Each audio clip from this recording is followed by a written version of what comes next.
कासगंज की सदर कोतवाली में लंगड़ा कर, हाथ जोड़कर रहम की भीख मांगते हुए इन लोगों के चेहरे देखिए। ये वही दरिंदे हैं जिन्होंने एक नाबालिग किशोरी के साथ गैंग रेप की वारदात को अंजाम दिया था। अब मैं आपको आरोपियों के नाम बताता हूं।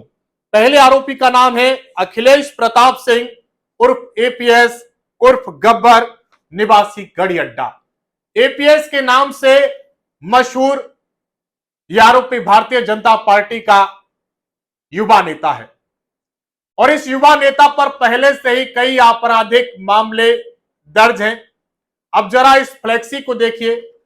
इस फ्लेक्सी में भारतीय जनता पार्टी का युवा नेता क्षेत्रवासियों को दीपावली, गोवर्धन पूजा और भाई दूज की शुभकामनाएं दे रहा है। बहनों को भाई दूज की शुभकामनाएं दे रहा है, वो भाई दूज जिसका इसे मतलब भी नहीं मालूम, और एक बहन की अस्मत इसने लूट ली।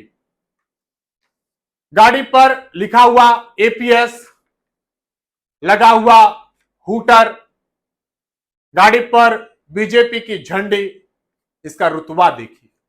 बीजेपी के कई जनप्रतिनिधियों के साथ इसकी तमाम फोटो सोशल मीडिया पर वायरल है।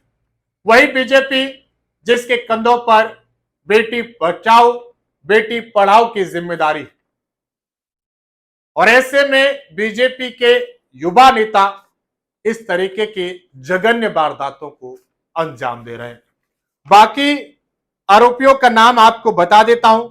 दूसरे आरोपी का नाम अमित कुमार, तीसरे का सोनू उर्फ सत्यपाल, चौथे का अजय कुमार, पांचवें का रिंकू, छठे का सौरभ, सातवें का ब्रजेश कुमार और आठवें का सोनू कुमार।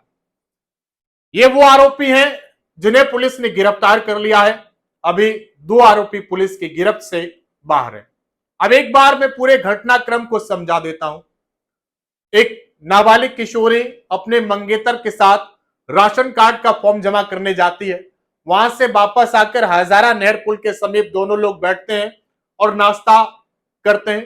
तभी बाइक पर सवार होकर ये आरोपी वहां पर आ धमकते हैं और उसके मंगेतर को बंधक बना लेते हैं।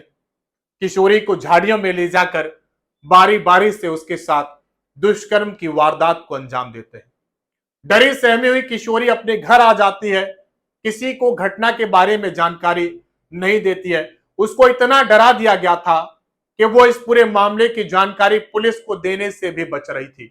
उसको डर था कि कहीं वो आरोपियों का नाम बताए और आरोपी उसके साथ कोई घटना कारित न कर दे। लेकिन हिम्मत दिखाकर उस बिटिया ने चाइल्ड हेल्पलाइन 1098 पर कॉल की। 1098 की टीम मौके पर पहुंची। लगभग 2 घंटे उसकी काउंसलिंग की गई। काउंसलिंग करने के बाद वो आरोपियों के खिलाफ कार्रवाई की मांग करने लगी। मामले की सूचना पुलिस को दी गई। तमाम आलाधिकारी जैसे ही गैंगरेप की सूचना मिलती है मौके की तरफ दौड़ने लगते हैं और आरोपियों की गिरफ्तारी के लिए दबिशें देना शुरू कर दिया जाता है। इन आरोपियों ने न केवल उस लड़की के साथ गैंगरेप की वारदात को अंजाम दिया था, बल्कि उसके मंगेतर को बंधक बना लिया, उसके साथ मारपीट की, उससे नकदी छीन ली और इतना ही नहीं 5000 रुपए ऑनलाइन मोबाइल पर ट्रांसफर भी कराए गए।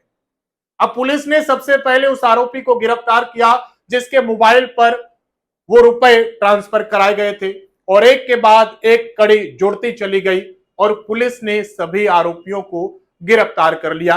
अभी 2 आरोपी लगातार फरार चल रहे हैं। उनकी तलाश में लगातार पुलिस दबिशें दे रही है। पुलिस पूछताछ में इन आरोपियों से पता चला है कि आरोपी ऐसे ही शिकार की तलाश में निकलते थे। जहां कई अकेले युवक युवती दिखाई दे जाते थे, उनके साथ इस तरह की वारदात को अंजाम देते थे। उस बिटिया ने हिम्मत दिखाई, पुलिस कंप्लेंट की और ये आरोपी सलाखों के पीछे पहुंचे। न जाने ऐसी कितनी वारदातें हुई होंगी जिनमें पीड़िता चुपचाप बैठ गई होगी।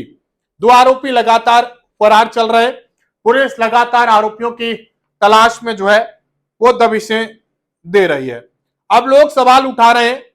सवाल ये किन दरिंदों को कड़ी से कड़ी सजा कब मिलेगी? सवाल ये किन दरिंदों का एनकाउंटर आखिर क्यों नहीं किया गया? सवाल ये कि इन आरोपियों के घर पर कब तक बुलडोजर चलेगा? हालांकि पुलिस ने इन 8 आरोपियों को गिरफ्तार कर इनके अंजाम तक पहुंचा दिया है और देखने वाली बात यह होगी कि इन आरोपियों को कब तक सजा मिल पाती है। हालांकि पुलिस का दावा है कि इन आरोपियों को जल्द से जल्द कड़ी सजा दिलाई जाएगी।